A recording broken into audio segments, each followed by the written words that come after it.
Hello, I'm Christine Tan in Singapore. The COVID-19 pandemic is now in its second year. But thanks to lockdowns and vaccine rollouts, countries across the world are hoping their economies will rebound. But how can they safely reopen, reinvigorate consumption, and ensure job creation? And beyond those fundamentals, can economies, particularly here in Asia, achieve the so-called Great Reset, making sure the region is headed towards a sustainable and more inclusive future? We'll discuss all that and more on the CNBC debate.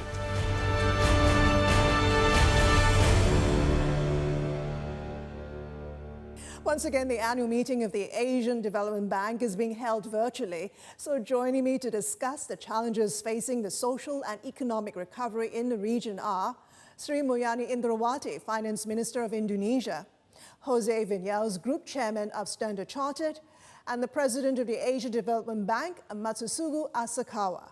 President Asakawa, I would like to begin with you. We are now in the second year of the pandemic. The focus is now on vaccinations and getting economies to open up safely.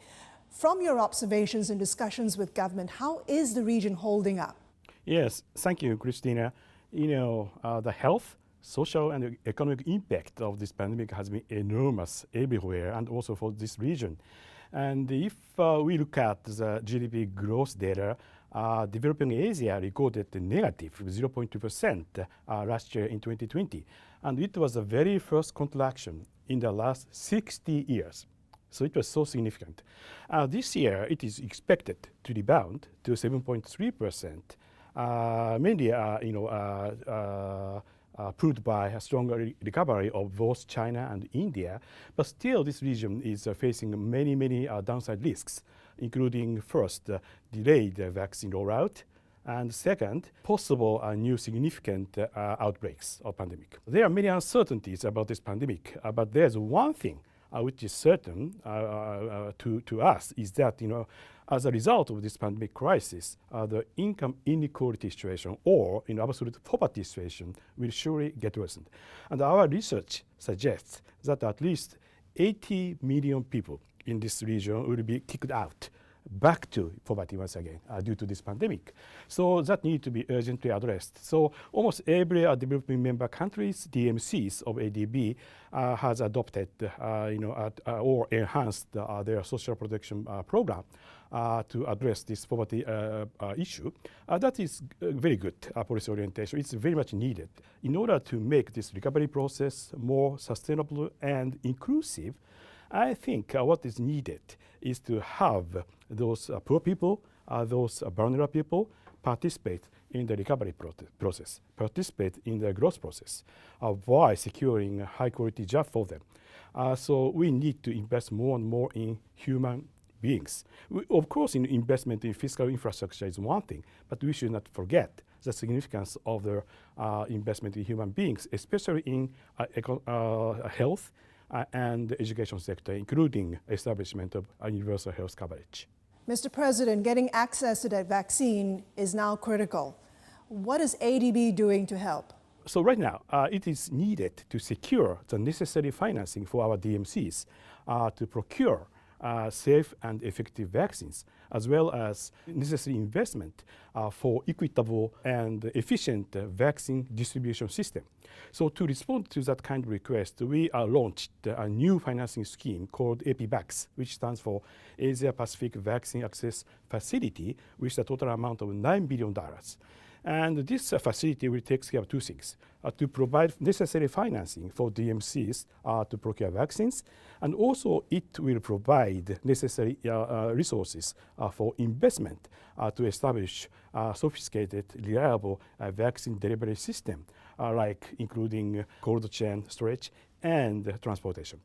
And so far, we have already approved a couple of projects under this APVAX, one for Indonesia, one for Philippines, one for South Pacific countries, one for Afghanistan, and we are working currently on many other countries who have tapped on this new facility. But one thing I'd like to add is that to secure financing for DMCs to procure vaccine is one thing, but actually to purchase the sufficient amount of vaccines in a timely manner in the market is quite another. because of the very, very huge gap between supply and demand. So currently, I think it has become imperative for us to invest more and more in the vaccine manufacturing companies in our region to expand our production capacity of vaccines. Minister Indrawati, Indonesia is a populous nation. How is the vaccination rollout coming along? What is the government doing to open up the country safely? On dealing with the COVID, and until we are able to control the COVID, then we are not going to be able to recover. This is what happened to many countries. As you can today see, like India, there is a spike increase, extremely increased cases, which can also jeopardize the path of recovery. So Indonesia taking very seriously this threat of COVID. First, of course, vaccine is one thing. What we call it, the health protocol, is another thing. So we continue educate people to do wearing a mask, have a safe distance, frequently wash your hand. I think this is going to be very critical. Then vaccination is also critical. Indonesia has access to these vaccines among a few countries who has this access of vaccine, because we decided even last year when many of the effort to invent the vaccine, we've already commit and ordered this vaccine. So we got vaccine from China, we got vaccine from AstraZeneca, which is a Gavi, because we are a big population. As of today, more than 18.2 million has been vaccinated, both stage 1 and stage 2, and we continue receiving the access of vaccine. Of course, the situation like in India have disruption in terms of the access of the vaccine because they stopped the export of AstraZeneca. But we do hope that this is not going to be long, so that many other countries will be able to access this vaccine. So what I'm saying is that today for Indonesia, seeing the recovery, which is extremely very important on the economic side, export has been growing by 30%. This is really a jump in March, year on year, comparing to last year, which is contracted by 7%. We also see the consumption consumer index has been now recover.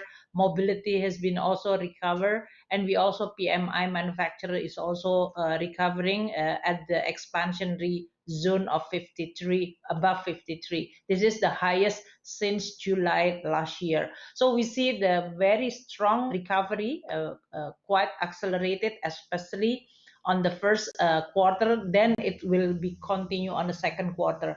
But we learn from other countries that when you have a long holiday, it's going to be a threat for the COVID to be spread again. So for Indonesia, because next month we are going to have, this is the Ramadan month for Muslim country in Indonesia. And we are going to celebrate the Eid. This is usually 87 million people traveling within Indonesia. Now, government has announced that you are not allowed to go back to your hometown, and that's preventing this 87 million people traveling at the same time, which is going to be very, very potential for this COVID to be spreading. So we continue making this balance between managing in a very extreme careful for this COVID spreading. Vaccinations, definitely on the supply of vaccine and the speed of vaccination, we achieve around 500,000 more vaccine per day, which is now a little bit declined because of the fasting, but we are going to accelerate again, so that we are going to be able to achieve at least 70 million by mid of this year, and that will at least creating a safe what you call it cluster. But we will continue adopting the health discipline in order for us not to be complacent with this vaccination. Jose, you've heard what President Asakawa was talking about. He said about 78 million people have been pushed back into extreme poverty. As the chairman of Standard Chartered, give us your perspective as to how the private sector can help bring about a more inclusive recovery to bring down that inequality. Thank you very much, Christine. And indeed, it's kind of an irony that the COVID crisis, which in a way has been a great unifier in the sense that it has affected us all globally, also has been the great divider. because it has deepened inequality across countries. Advanced economies have fared better in general than emerging markets, with the exception of China and a few other economies. And the low-income countries have been the most affected. And hence the increase in the poverty, both in developing Asia and in the world, that President Asakawa was referring to before in terms of developing Asia. I think that bringing in a more inclusive recovery is a must. It's a challenge for countries, for regions, and for the world.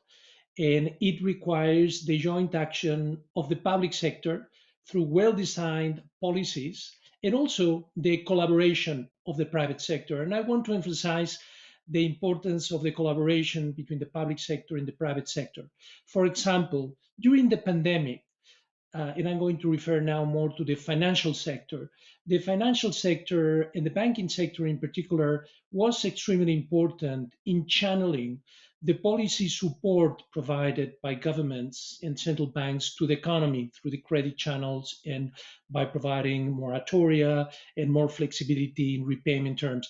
That was important to cushion the blow of the crisis and to lessen the impact on inequality. But in spite of that, there is more that needs to be done in the recovery. And I think that, again, the financial sector must make sure that it plays a role in the allocation of resources so that we can arrive at a more inclusive society. Let me give some examples. For example, during the crisis, international banks like Standard Chartered, we have worked, for example, with the government of Indonesia, Thailand, and the Philippines to support the issuance of pandemic bonds, COVID bonds. And this has been very important. Well, I expect this to continue being necessary in the future because of the challenges provided by vaccination, the control of outbreaks in the virus, and things like that. So I think that this is something which will remain very important. I think it's also a very critical that the private sector and the financial sector in particular play a role also in providing finance to enhance some of the sustainable development goals which are critical to bring us to a more inclusive society. And again, I think that the partnership between national governments, private financial institutions, domestic and international, and regional development banks and multilateral organizations is absolutely critical in order to pull together all of the resources. And let's not forget that in the private sector, each individual firm, both within and outside of the financial system, corporates and financial companies, they need to practice more equality inside the firm. Have fair wages, avoid discriminatory practices in terms of remuneration, in terms of promotion, make sure that we are really inclusive corporations in line with our purpose. So I think we all need to collaborate. We all need to do our effort because this, I think, is critical to make sure that more inclusive societies are also more resilient in all respects. Minister Indrawati, the pandemic has also increased poverty on another level as more women leave the workforce to meet increasing needs at home because of the lockdown. We've seen childcare needs rising significantly as a result. How do we engineer a recovery that actually includes women? Well, I think this is an important question. This is a health issue, but then have the spillover very seriously on the society, that is social issue, and also for the economy and financial. So how we are going to design the recovery, we just make sure that this lens of inequality or inclusiveness should be within the design. So for Indonesia, we put additional, what do you call it, social safety net. We increase by almost 28%. And that's cover the existing 29 million household, the existing 20 plus additional 9 million, which is potentially going down into the poverty because of this COVID. That's why we expand our social protection from the existing 20 million to become 29 million. Existing social protection also has been increased in terms of the beneficiary that they get from the government. So this is in the form of cash and non-cash. as you mentioned, Christine, that the gender dimension is very important. With this COVID, first, this is a health issue, but again, 70% of the health worker are women. And that's why it is having a asymmetric impact for the woman of this COVID situation. Second, when many people have to work from home, then you bring this burden of job in the office to the home. Again, within the house, the home, it's again the woman is going to be more vulnerable. So when we design our social protection program, 90% or even more, the recipient should be the woman head of household, because they are going to be the one who manage this resource for their family, especially their children. Second, we also put additional social support that will lessen the burden for the household. For example, the internet, because children cannot attend school. So we provide internet subsidy so that they are going to be able to connect to the internet without additional spending for the household. That will create this equality for all. The third one is also electricity. We provide even subsidy for the electricity, or for the poorest household, we provide electricity for free. This is because a small household, they only actually have the access of 450 VA, which is a very small kilowatt hour. And that's why we are trying to help the poor more in order to prevent the widening gap. And we provide this support more for a woman in order for them to be able then also support their family.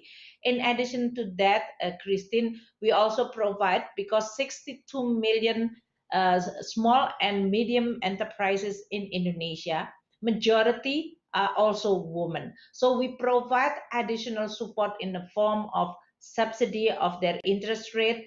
Their borrowing can be restructured more than 18 months. And also we provide additional capital for this woman so that they can start or they can survive their business. These are all what I call it the social safety net, economic recovery program with the gender dimension, so that women who's now affected more because of this COVID, they are going to be able to not only survive, but also they actually can thrive and help their family. Okay, let's talk about climate change, the next looming crisis. President Asakawa, we know that fighting COVID-19 has taken up critical resources, investments meant to support SDGs or Sustainable Development Goals. How exactly do we exit this pandemic into a recovery that focuses more on climate change in a meaningful way? Where are the opportunities? Christine, before that, can I add one thing about gender issue to what just Minister Sri Mulyani mentioned, which is the increased number of domestic violence, which cannot be forgotten. You know, domestic violence has been triggered by this pandemic, but even worsened by the prolonged lockdown measures, which have forced the victims to stay with abusers without little access to help. So that really need to be addressed, and the ADB has been trying to discuss with our DMC government for this kind of gender-based violence support program. Okay, let me turn into the climate issues. Well, as you may know it, this region of Asia Pacific accounts for briefly 50% of the global greenhouse gas emissions. And also it's true that the region is one of the most vulnerable region against natural disasters. So to address climate change issue, it's really crucial for this region's sustainable and resilient development process. If you look at the first 3 quarters of last year, we saw some sort of reduction of greenhouse gas emissions compared with the same period of previous year of 2019 because of the negative impact on our economic activities coming from pandemic. But if you look at the 4th quarter, already we see some kind of rebound in the greenhouse gas emission. The world economy started to recover. So that need to be smartly controlled, that need to be properly controlled, and we should really aim at achieving so-called green recovery. So ADB has committed to, in this context, to do a couple of things. One is, together with other MDBs, we committed to align each of our projects, each of our operations with the adaptation or mitigation target of Paris Agreement, one by one. Second, we also committed to ramp up our climate financing, which is very much needed. And thirdly, we also committed to enhance our capacity building efforts in our DMCs, concerning climate change issues. Talking of climate financing, under the so-called Strategy 30, which is our medium-term development strategy, we have introduced two concrete numerical targets concerning climate financing. One is, by 2030, at least 75% of our total operations in number should address either adaptation or mitigation. 75%. That's our first target. And the second target says between 2019 and 2030, ADB should aim at providing climate financing at least with the amount of $80 billion, cumulatively, $80 billion. So Christine, if you divide this $18 billion by 12 years, from 2019 to 2030, you will come up with annual average of $6.7 billion. That's our annual target, which looks a bit kind of high bar for us, but we are trying our best to achieve that target year by year for certain.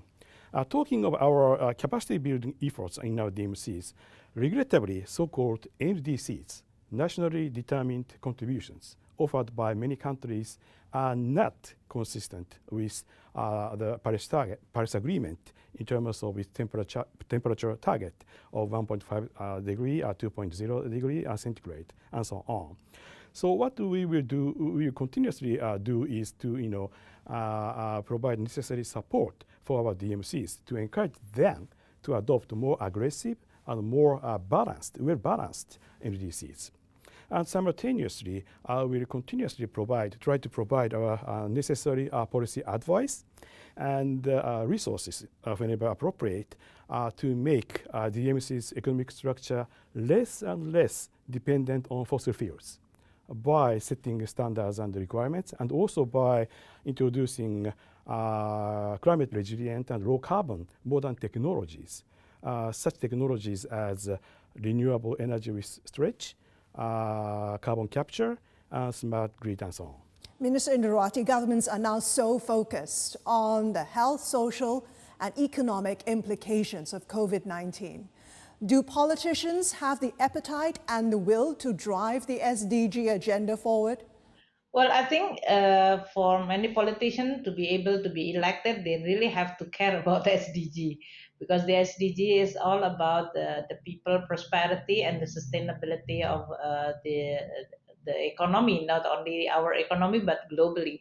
So the question is how we are going to make sure that this priority is not going to be outcompete from the what you call it urgency and emergency because of this pandemic.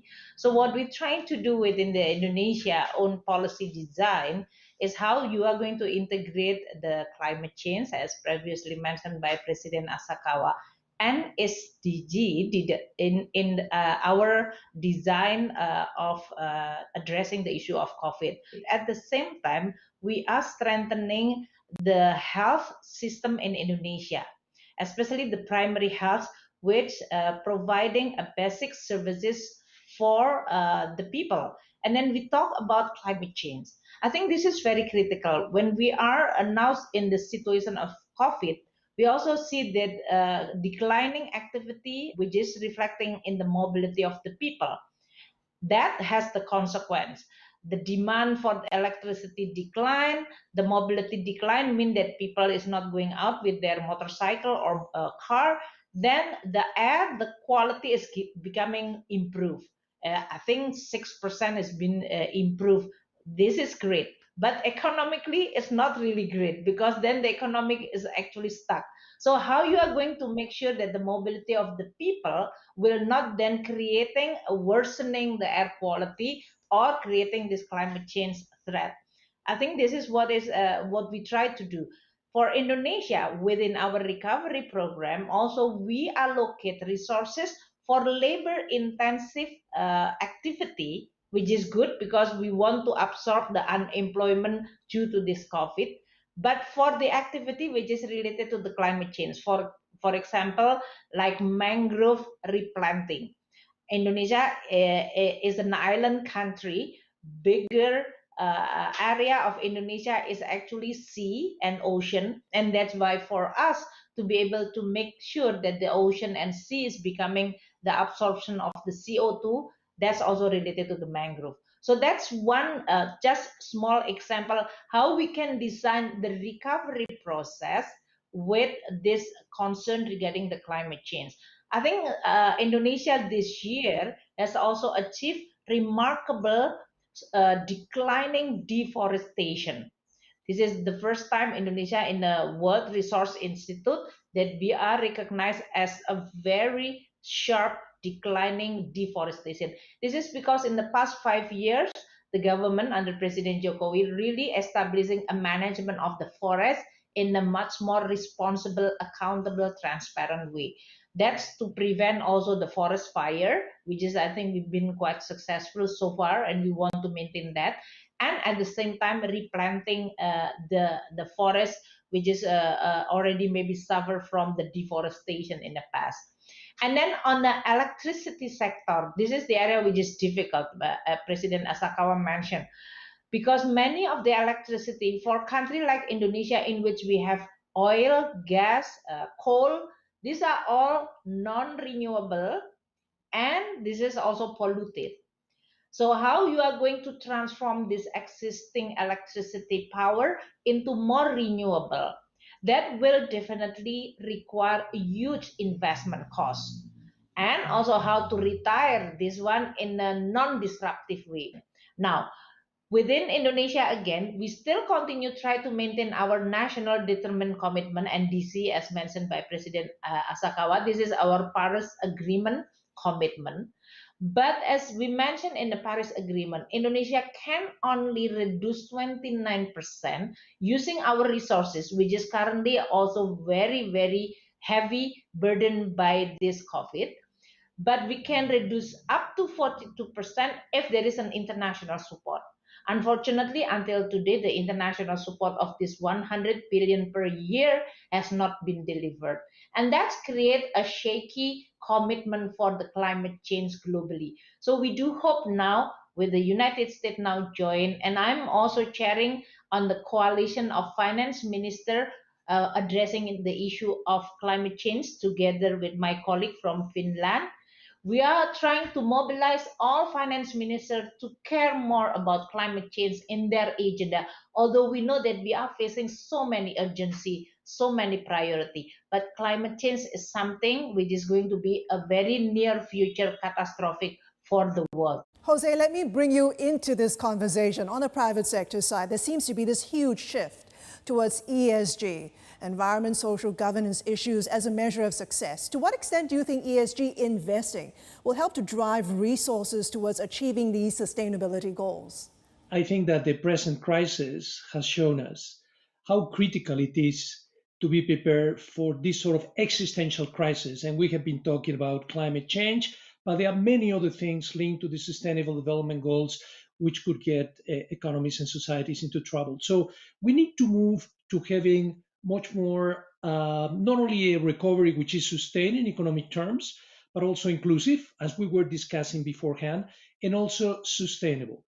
And that sustainability, of course, has to do with climate change, but also with the other vectors of the Sustainable Development Goals. So we have to focus on green investment, but also on rainbow color investment, meaning we have to cover also the other Sustainable Development Goals.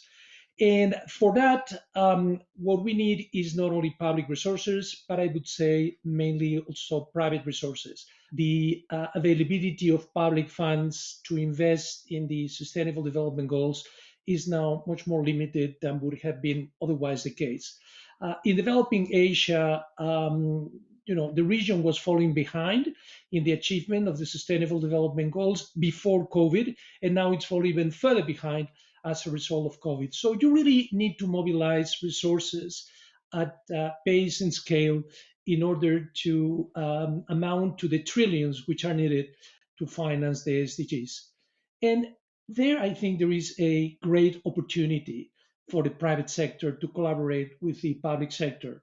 For example, if one looks at market indexes and one looks at how sustainable market indexes have performed during the COVID crisis, uh, sustainable indexes have performed better than traditional indexes, both during the downturn of the crisis, but also during the upturn of the crisis. That's a fact which is important. Second, we have looked in a study that we have produced at Standard Chartered called Opportunity 2030 at the private sector investment opportunity in Asia and Africa around three sustainable development goals: clean energy, clean water and sanitation, safe water and sanitation, and sustainable infrastructures. And what we have seen is that between now and 2030, there is a $10 trillion investment opportunity for the private sector. And if you think of, for example, clean water and sanitation, for every $1 invested in that, the economic return that you get is $4 in terms of avoiding health problems, loss of human life, and the productivity that comes with it. So it is something which is really profitable. What we need is for the joint action of the public sector and the private sector to create the conditions for private investment to come in domestically and internationally, to define a pipeline of sustainable, bankable projects where the collaboration between national governments, financial institutions, and international financial organizations and multilateral development banks is critical to define these projects with an adequate risk-adjusted rate of return. And then money will come in because international asset managers are hugely underinvested. For example, we have asked the top international investors, which amount to about $50 trillion. And what they have told us is that only 13% of their investment is in the SDG category. And this needs to scale up. And I think that collaboration is critical for that money to come in. So I'm optimistic that this can be done, but it would require huge effort and collaboration and a lot of clarity and transparency about these bankable projects, which should be attractive for international investors who are also looking now more and more to invest in ESG, SDG related projects. Funding SDGs, funding the pandemic recovery requires money. President Asakawa, you've been working with a lot of countries to improve domestic resource mobilization. In your mind, given your experience at ADB, what is the key to success when it comes to DRM? In order to achieve the various targets of SDGs, our DMC should really have better to try to rely less and less on external financing by enhancing its domestic resources to make their financial structure viable. And domestic resources mainly means tax revenue. Especially, I can think of one good example, which is UHC, Universal Health Coverage. I am of a view that UHC had better be introduced as quickly as possible by any DMCs in their development process. But at the same time, we should bear in mind that in order to make the DMC system financially viable, I think it should be really, relied on not external financing, but domestic resources to introduce universal health coverage. If you look at tax to GDP ratio in our region, it's relatively low compared with the world average. But in other words, it can be interpreted that there is much room to increase our tax revenue by either restructuring our tax policy and or by enhancing our tax administration efficiency and capability. Another thing I'd like to stress is that significance of international tax cooperation in the context of domestic resource mobilization.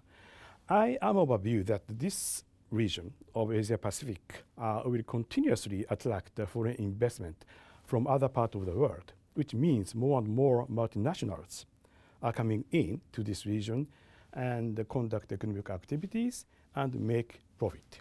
That's fine. They are most welcome to come here to make profit. But as long as they make profit in a country in our region, they should pay fair amount of tax based on that profit instead of trying to, shifting those profit to any low tax jurisdictions outside of the region. So international tax cooperation initiatives such as BEPS, which stands for Base Erosion and Profit Shifting, which is a joint project by G20 and OECD, started 2012. Those kind of international tax cooperation initiative would be most relevant and most beneficial for this region. So in order to promote discussions on both DRM and ITC, International Tax Cooperation, ADB is about to launch so-called Regional Tax Hub to support tax policy dialogue and also to promote the information sharing exercise and promote the exchange of information, knowledge sharing initiatives. And I hope as many DMCs, developing member countries of ADB, will participate in this newly created regional tax hub for domestic resource mobilization exercise. Minister Indrawati, on the subject of tax collection, Indonesia recently introduced a new digital tax, I believe the first country to do so. How much of your tax base will now move towards the digital economy? For Indonesia, we have 124 billion size of the digital economy, and the growth rate is double digit in this case. The number of fintechs in Indonesia from the 364 increase, in which 43% is P2P lending and 18% is the payment system. And digital economy has been increased dramatically because of the COVID. And that's why for Indonesia, we have to make sure that first, if we talk about the inclusivity and inequality, we have to make sure that the infrastructure for the digital economy can be accessible for the people of Indonesia. And that means we have to make sure that the internet connection will also available for a remote area in Indonesia, because Indonesia is such a big geographic size. So we have to make sure that for especially the poor village, remote area, they are all still continue have the access for the internet. Second one, when you talk about the taxation, with the movement to the digital economy, meaning that the transparency or tracking of the activity should be much easier, because it is tracking digitally, so it can be identified. But as President Asakawa mentioned, at the global level, there is a still continued discussion regarding how you are going to tax this digital economy. Why? Because many of this company is not local company, especially for the provider, they are a global company. If you talk about Google, Facebook, and then you talk about Amazon, even Spotify and others, these are all, they are operate globally. So the question regarding how you are going to divide the right of taxation of each country in which they operate vis-a-vis their headquarter right to revenue and tax, this is going to be one of the most contentious issues during post-global financial crisis. That is 2008-2009, many countries have the need to mobilize resources because they've been spending quite a lot in dealing with the financial crisis. Now we are dealing with the COVID, in which requiring more resources publicly, and that need definitely is going to even increase. If you look at the public debt and the deficit on the fiscal side, it's been increasing dramatically for many countries in the world. And that's why the domestic resource mobilization is becoming very critical. Within the G20, the effort to reduce the base erosion profit shifting, that is all the practices by company to shift their profit to the lower tax rate, that's become one of the threat for what we call it for a country to maintain their base tax base that then have the ability to collect. But even when the country have an adequate or enough tax base, they are not guaranteed to be able to collect. This is also another whether there is a tax evasion, there is tax avoidance, uh, in which the capacity of the tax official is going to be really needed, and especially with the digital economy, that's going to be even more trickier. And that's why all the effort to collect tax in a much proper and adequate way is becoming the interest of the global level. This is like a climate change. The same thing is like domestic resource mobilization. Now, for Indonesia, we preparing ourselves on this digital taxation in many fronts. First, Indonesia participating in this global taxation effort. So on the BEPS, as well as automatic exchange information, we are included in that, meaning that now country have the what you call it, the ability to access information of their taxpayer who reside or who operate outside their jurisdiction. You will get, especially from the tax haven jurisdiction, this is very critical. The second one, we also start thinking about the digital taxation is different from the conventional taxation. So first, on how you are going to collect when the company is not present, even in my country, not in our economy. And that's why this digital taxation is important, in which you can still continue collect tax even though they are not present physically in your country. So you really don't have to be here, because you don't even have to open any branch of your office, but still you can have the access to our market. And that's create a very difficult how to tax this kind of situation. That's why at the global level, it is required now that you don't have to be physically present to have this obligation to pay tax. This is one of the most important principle that hopefully will be agreed this year. Indonesia, even those agreement has not yet agreed, we've already get the agreement by imposing digital taxation, meaning the VAT for all this company MNC who's operate globally using this digital economy. They can collect tax and then they pay to the government of Indonesia. This is for Google, Amazon, Facebook, all which is now they are paying digital taxation in the form of VAT. But income tax is still something which is still continue need this G20 agreement, because it will require how much you have to pay in this economy vis-a-vis that economy.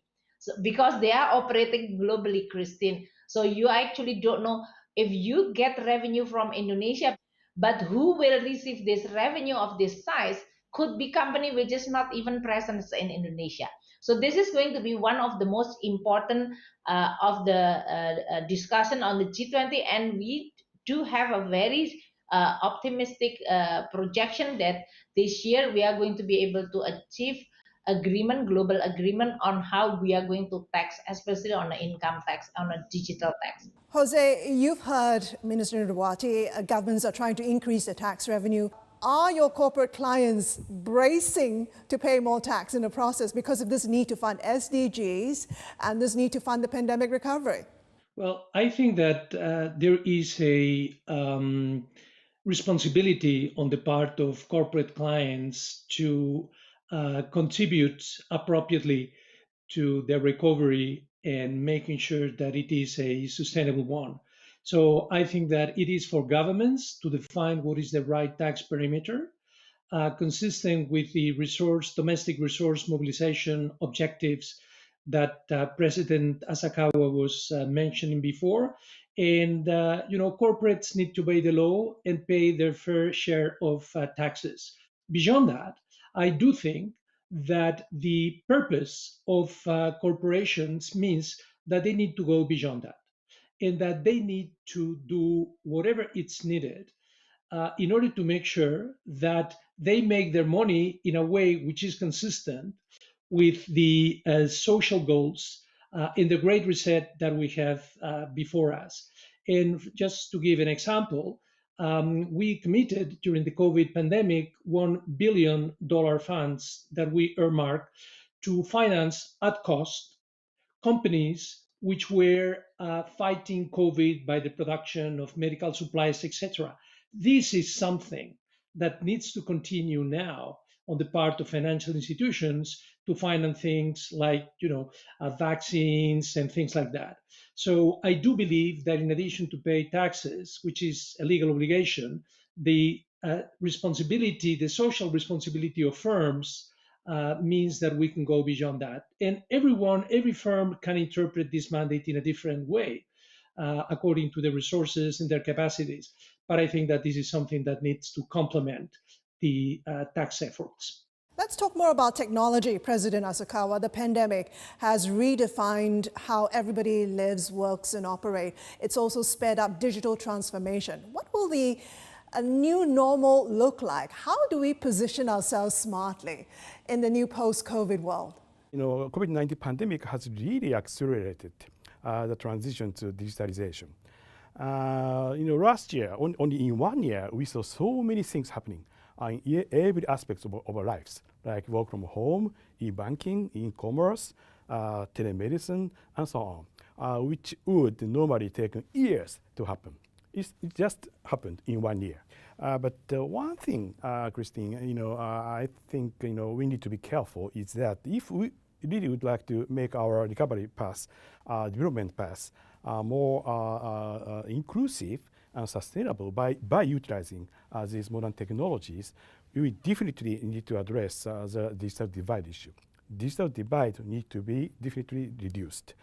And I was actually personally surprised to hear that still as of today, approximately 50% of the global population do not have any access to broadband internet. So internet connectivity, connection definitely need to be improved. And also the cost of connection need to be reduced so that more and more people can make best use of this nice technology. And also usability of internet connection need to be improved. So I do hope that the government would introduce necessary regulations and rulings to make internet providers more competitive, and also by trying to address the serious concerns about privacy issue. Minister Indrawati, are you doing what President Asakawa is suggesting in Indonesia? Are you doing all it takes to connect people in Indonesia? We have 75,000 villages in Indonesia. There are still 12,000 which is not yet connected to this broadband. And that's why this is one of the priority for the government to be able to make them connected to this broadband. And the design of our economic recovery included the priority to build this infrastructure for the internet, including the satellite, fiber optic, and also some of the telecommunication tower, so that this 12,000 villages is going to be connected before 2023 or 2024. And that is what we are trying with our effort. Jose mentioned about public-private partnership. I think this is very important because all those investment cannot coming from government money. So designing this project to be attractive to the private sector is very critical. Basically, many infrastructure is very attractive to private sector. But how you are going to structure this financing so that the private sector will be attracted is going to be very critical. That have something to do, for example, like telecommunication, power sector, water, as mentioned by Jose, is all related to the tariff. How much people will pay for this water, telecommunication, or transportation like toll road and electricity, that then be seen as affordable from the people point of view, but profitable from the private sector point of view. And the government in this case can provide many support, whether like availability payment, adequacy, financing adequacy ratio that is allowing to have the rate of return which is attractive for the private sector to participate. or even providing what you call it guarantee. So these are all the mechanism in which the government trying to do in order to attract more. In Indonesia, we are not only reforming the investment climate by passing the law, which is very historical for Indonesia, that is the omnibus law on job creation. This is totally changing the investment climate. So it will reducing the bureaucracy, regulation, and providing ease of doing business. But then we really still continue need to make sure that the private sector willing to come to Indonesia, and their risk appetite usually different from private to private. That's why Indonesia also establishing the sovereign wealth fund, which is creating a partnership for this private sector, especially from abroad, to come to Indonesia, and also to finance all this infrastructure, which is very critical, including digital infrastructure.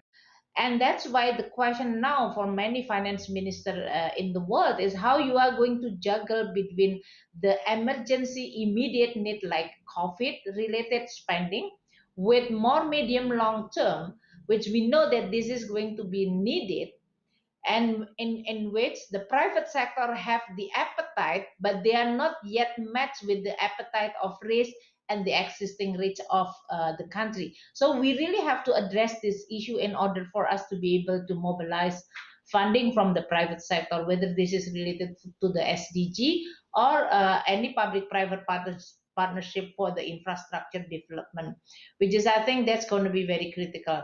And Indonesia is doing all our best in order for us to use this COVID crisis not to be wasted. So we reform deeply, and we are even reform deeper and more ambitious in order for us to be able to change and to transform the economy into a much more advanced, digitally based, but also equitable way. Jose, you heard what the minister was saying. This is where you come in, the private sector, come in to do something worthwhile.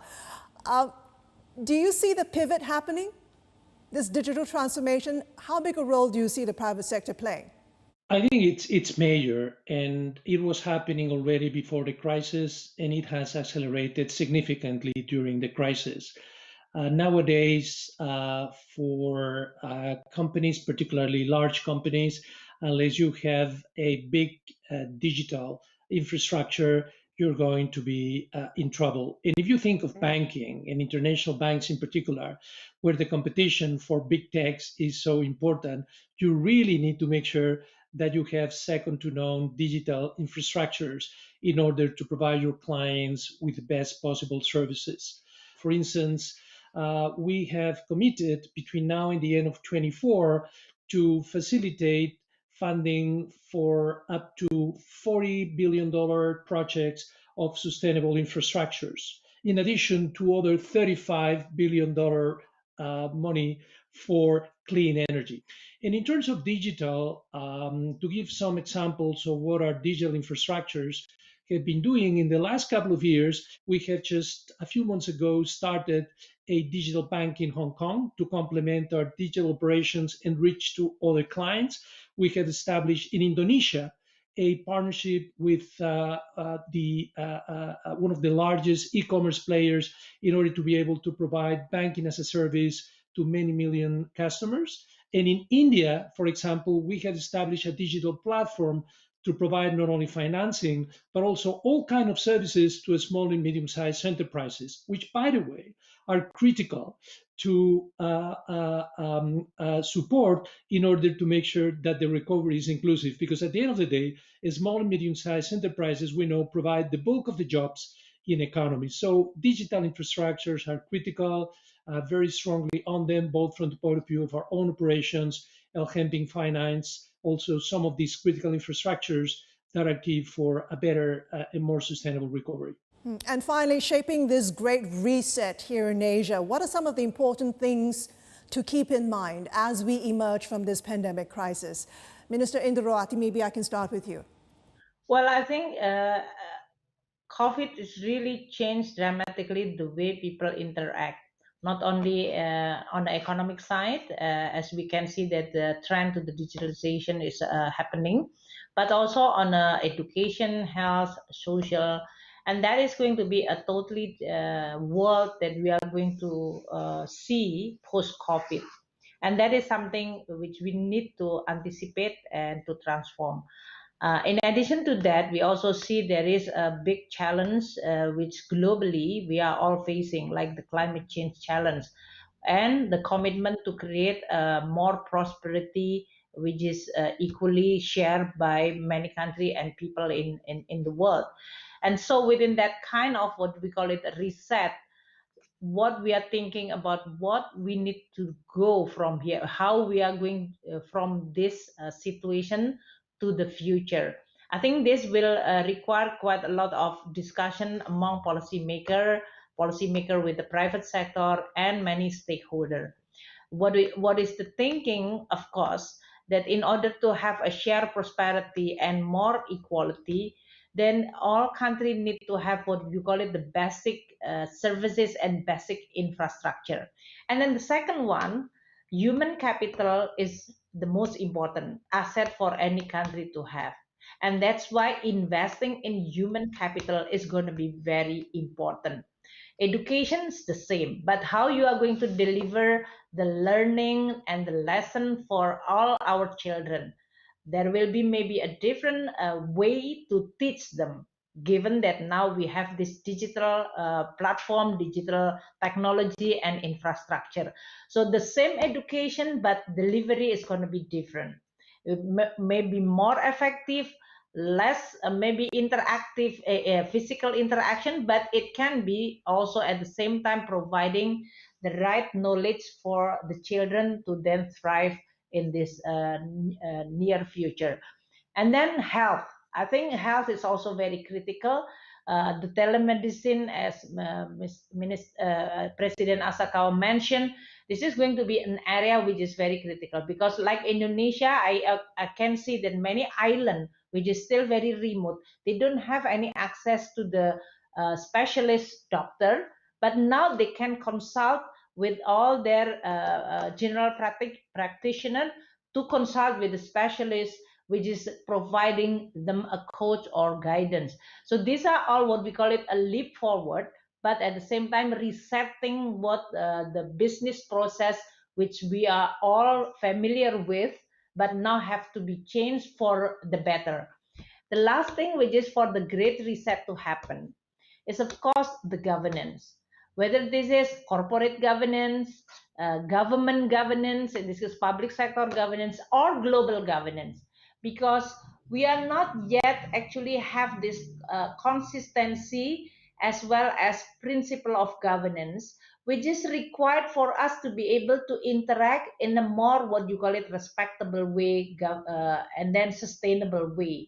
So these are all require a lot of thinking about what the institutional setting governance at the micro level, that is corporation, at the public level, this is government, and at the global level. I think the global institution like ADB, World Bank, IMF, and other, I think that will require quite a lot of thinking how they are going to also reform in order for them to be able to serve this changing global environment in which we are going to have a more challenging task. But I think I'm optimistic that we are going to be able to overcome. Jose, what about you? What sort of leadership can the private sector provide, shaping this great reset in Asia? Well, I would focus on three things. And by the way, I subscribe to everything Minister Sri Mulyani said. First thing is people. I think we need to focus on people and invest in people. This is something that the public sector can do. This is something that the private sector can do. We need to make sure that we develop the skills that make sure that our workforce is employable, that can be ready to stand to the challenges of the new society in which we are going. And I think that's first thing. Invest in people from the public side, from the private side, reskilling, employability. The second one is take the long-term view and avoid short-term fixes, both in terms of the political economy of governments, there is a temptation sometimes to prioritize the short term for the long term. I think that this conversation is very good in the sense that we have, both the president and the minister basically putting the focus on the long term. And that is something that should also be the case for the private sector. You can only be a sustainable company, you can only make money over the long term if you really put your focus on the long term and not be myopic. And the third thing is collaboration. Collaboration across countries at the regional level, like through the ADB, but also at the more multilateral level through IMF, World Bank, OECD, World Trade Organization, something which is very critical because the collective challenges need to be responded to in a globally collective manner. And also collaboration between the private and the public sector. And we have provided a number of examples during this conversation. And last but not least, President Asakawa, your final thoughts on how Asia can build back better coming back from this crisis. I am of a firm belief that this region of Asia Pacific will continuously be an engine for the global growth by overcoming the various challenges we are facing right now. A couple of things to be reminded. One is yet this pandemic has really significantly increased the vulnerability of fiscal position of every DMCs. So definitely DMC also coupled with ITC, International Tax Cooperation discussion, would be really crucial to ensure the sustainable and resilient recovery process of every countries. That's first thing. And second thing, as we just discussed, digitalization is one we should really make best use of by reducing digital divide. And thirdly, globalization. We haven't really discussed much about globalization, but I think everybody would agree with the argument that we should really enhance our global cooperation to fight against this pandemic, which is also of such a global nature. And after this pandemic is over, I am of a firm belief that the globalization will come back. Globalization will return. Segmentation could not be a solution for us. Although globalization might take a little bit different shapes than before, maybe a little bit of diversification might take place in the context of globalization, but not segmentation. So in that context, I am of a view once again that our enhanced regional cooperation, especially in our region, which would complement the rejuvenated globalization. Globalization and regionalism should not compete with each other. They should complement each other. But our enhanced regional cooperation in our region, in financial area, in security, in health area, in global supply chain arena and so on, would surely contribute to the rapid recovery of world economy. And which requires, in order to reconcile any kind of regionalism with globalization, would require strong leadership, political leadership. But I do believe in our region we do have strong leadership to achieve that, exemplified by Minister Srimulyani. And ADB is most happy to support those efforts. And there we must leave it. I'd like to thank you so much for your thoughts and insights today. President Matsasugu Asakawa, Minister Sri Mulyani Indrawati, and Jose Vinyals, thank you so much for joining me.